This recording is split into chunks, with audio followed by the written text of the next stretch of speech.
Hello and welcome back to our channel. Are you like me and struggle with the kids having so many shoes? They need a shoe for each week, it seems like, or each outfit, and always struggling with, let's get these shoes cleaned up, they shouldn't be laying all over the floor. Well, you're at the right place, because I'm going to show you how I resolve that issue. The question always is either get rid of some shoes or find a home for them. And I found the perfect answer, and that's a home. So give this channel a thumbs up on your way in, and let's go see how I resolved this problem and see if it would work for you as well. Come on in.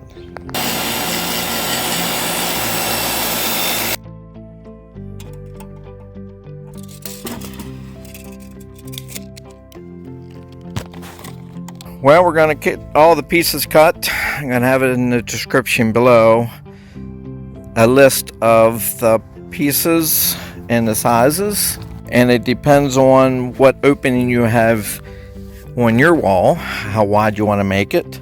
But here I went ahead and put some sketches out here of how it's going to look, and the biggest thing to keep in mind is 3.5 inches between the spacings. But you can make the width of the overall width. Mine's going to be 24.5. But you can do it however wide your opening is. Doesn't matter, up to 3 feet, maybe 4 feet even. So as I mentioned on my sketch, the boards are 3/4 of an inch thick right here.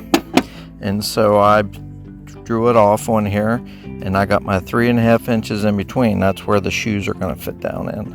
And so therefore, I made the height of each board for right here to be just 3/16 of an inch short on each side, but the front on the facing I made it the 2 inches, the whole height.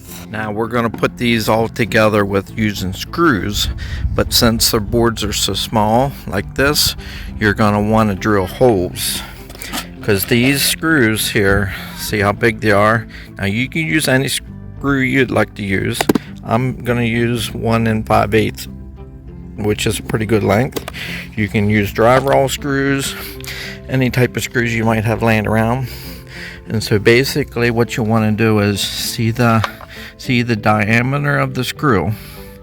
You want to drill out the material away just a little bit smaller than that area. That way when the screw goes into the wood, it's expanding, and that's what causes it to split.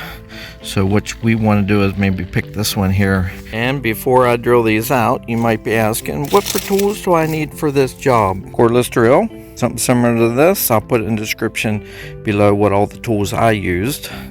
Then you can pick them up at Amazon if you like. Set of drill bits and the screws, simple tape measure, and any pencil or pen. So basically I made marks on the other side and tried to put them in the center where I'd like to drill the holes for my screws. You don't want to be too close to the edge, top or bottom.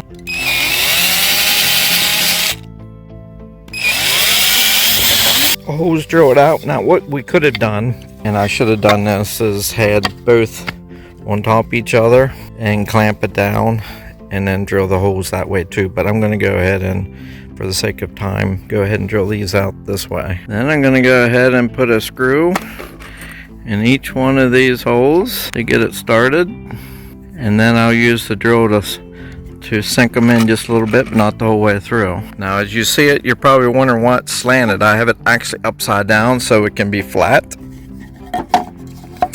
So I went ahead and got all the screws in on that side, and I'm going to do the same thing for this side. See it, but you get the idea. There you have it. This is what it looked like. This side here will be up against the wall. 3 rows of shoes across there. So let's go inside and see what this is going to look like. Okay, we have the shelves made. And what we want to do is, you can see this goes into the house. And we want to hang the shoes out here in the garage, since we have extra shoes, as you might saw at the beginning of the video. So basically we want to know, where's the stud out. Chances are there's a stud right here. Probably a double header board here, and then measure over 16 inches and find where the stud is there, and go ahead and measure over here, and then drill holes like we did whenever we put screws on the ends. Now you can see all the holes I drilled in here using this drill. I'm trying to find the stud because I don't want us to go out and spend a bunch of money on a stud finder if I don't have to. So that's a little trick that I've learned. So I found the stud right here, because when you drill in, you got to drill in through the drywall, and then it stops, and then you're hitting the stud. But if you are up here, it goes in the whole way. See how that is?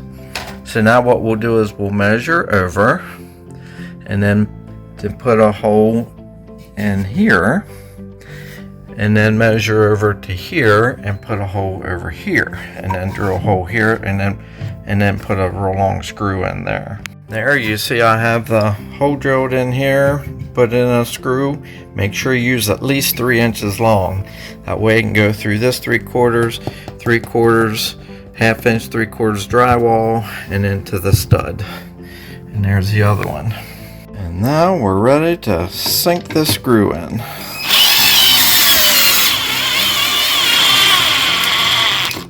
Now you might be asking, do we want to make this level? So that is a great idea. Where you can eyeball it, which it really looks pretty good right there. So here we got a level. Actually, it was off just a little bit. The bubbles on this side. That means this end is low. It's just a hair high, so we'll drop that down a little bit. There we go. Now we can run this screw in. Go. It's pretty solid. Perfect here. And we can line our shoes up. And then we got the second one here. That'll go in here like this. We'll go up 14 inches. We'll measure up 14 inches. That seems to be a magic number. Depends on if you have teenagers like we do. And screw that one in. Go up 14 more inches and screw the top one in. See, this one's a double one. The single one that we're going to put up top. And you might be asking that.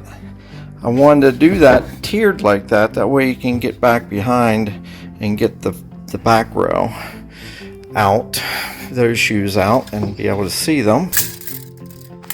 Okay, so I'm going to measure to the top, up 14, and this will be the top. That way when I lay this in here, it's easier to see where the screw, right there. Drill a hole here and measure over and put a hole over there. Okay, there's the first one. Now we have the second one in there. Look how solid that is.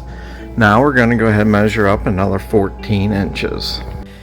There we got 3 shelves up. Now they seem to be pretty solid, but if you would like to put some bracing on it, you can. You could put on a small piece like this from like that corner up to this corner and a little longer and tie it into this corner if you like. I think I'm just going to let mine like it is. Or you could just run a brace from here to here, or even lay it on top and tie it in the front there, and then tie one on top here and tie it on top there, or just lay it out on the edge like that. Maybe tie it in like that and tie it in like this, and then maybe even put a gusset up here if you'd like. But I think it's pretty solid. So let's get some shoes here and put this on here and see what this looks like. Okay, we put some shoes in here. You can see how it works. Now if you have Hey Dudes or even Crocs, the spacing might need to made a little bit narrower. They're all 3.5 like I showed earlier, and they can tend to fall down through. So you might want to make it 2.5 if you have Hey Dudes. Maybe you could have a row of Hey Dudes right here, but make the space smaller.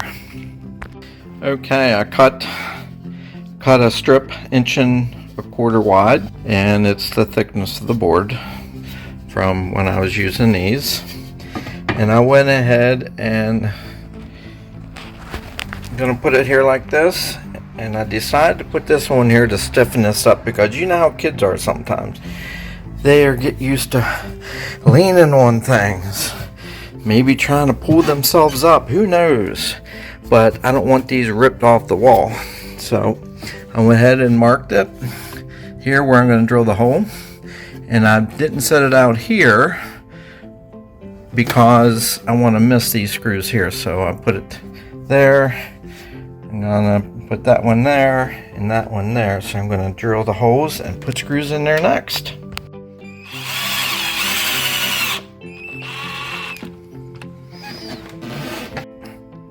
But maybe you don't want to deal with this and you have a wider space to work with. There's several options in the description below that you can just go ahead and just purchase this. I think they're like 20 bucks a piece, so they're pretty inexpensive. It almost costs that just to buy the lumber for these, but I custom made mine because I had a small area here to put those in. So you can kind of see how the finished product is, how it works. And there's a shelf I put on top. That'll be on the end screen if that's something you're interested in, for the kids can put their book bags at the end of the day. Take their shoes off here, head right in the house. Well, thank you for watching. Give us a thumbs up on your way out and subscribe for other unique do-it-yourself videos that could be helpful. Like always, have a great day.